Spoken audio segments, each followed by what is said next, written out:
চট্টগ্রামের রাঙ্গুনিয়া উপজেলার পারুয়া ইউনিয়নের হাজারিহাট বাজারত ভয়াবহ অগ্নিকাণ্ডর ঘটনা ঘটে। এতে 10 দোয়ানফুরি ছাই হয়ে গেই, অর্ধ কোটিরও বেশি টিয়ার ক্ষয়ক্ষতি হই বলে জানা গেই।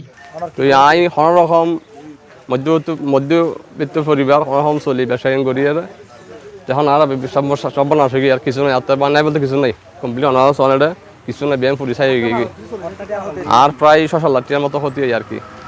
ফায়ার সার্ভিস সূত্রে জানা যায়, শুক্রবার ভোর 5:30টাত হাজারিহাট বাজারত আগুন লাগিলি ফায়ার সার্ভিসের দুয়ো গাড়ি ঘটনাস্থল যায় এনে 1 ঘন্টার চেষ্টায় সম্পূর্ণ আগুন নিবারণ করে। বৈদ্যুতিক শর্ট সার্কিটের তুন এই অগ্নিকাণ্ডের সূত্রপাত হইতে পারে বলে ধারণা করে তারা। প্রাথমিকভাবে জানতে পারি যে বৈদ্যুতিক গোলযোগ থেকে আগুনের সূত্রপাত হয় এবং প্রাথমিকভাবে আমরা ধারণা নিছি আগুনের প্রায় 6 লক্ষ টাকার মতো ক্ষয়ক্ষতির পরিমাণ হয়। শুক্রবার দুপুরের দিকে ঘটনাস্থল যায় দেখা যায় ওই নদ ব্যবসায়ীকলর ব্যাগ ফুরি ছাই হয়ে গিয়ে তারা চোখে মুখে আসিল হতাশা। এ সময় রাঙ্গুনিয়ার সংসদ হুম্মাম কাদের চৌধুরীর নির্দেশে ঘটনাস্থল তাই উত্তর জেলা যুব দলের সিনিয়র সহসভাপতি ইউসুফ চৌধুরী এবং উত্তর জেলা ছাত্র দলের সাবেক ভারপ্রাপ্ত সভাপতি ভিপি আনসুর উদ্দিন তারা সার্বিক সহায়তার আশ্বাস দেন।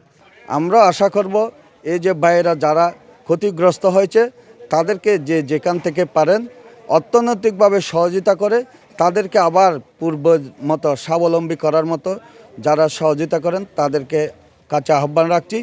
রাঙ্গুনিয়া 7 আসনের মাননীয় সংসদ সদস্য বিএনপি নির্বাহী কমিটির সদস্য জনাব হুম্মাম কাদের চৌধুরী নির্দেশ দিয়ে যখনই আগুন দিজি ও নজরত ফরানোর সাথে সাথে আর ওই নেতাকর্মীর নির্দেশ দিয়ে আর চট্টগ্রাম উত্তর জেলা যুব দলের সিনিয়র সহসভাপতি বিআরডিবি চেয়ারম্যান ইউসুফ চৌধুরী ভাই সহ আর বেগুন আসছি। C+ TV Chittagong.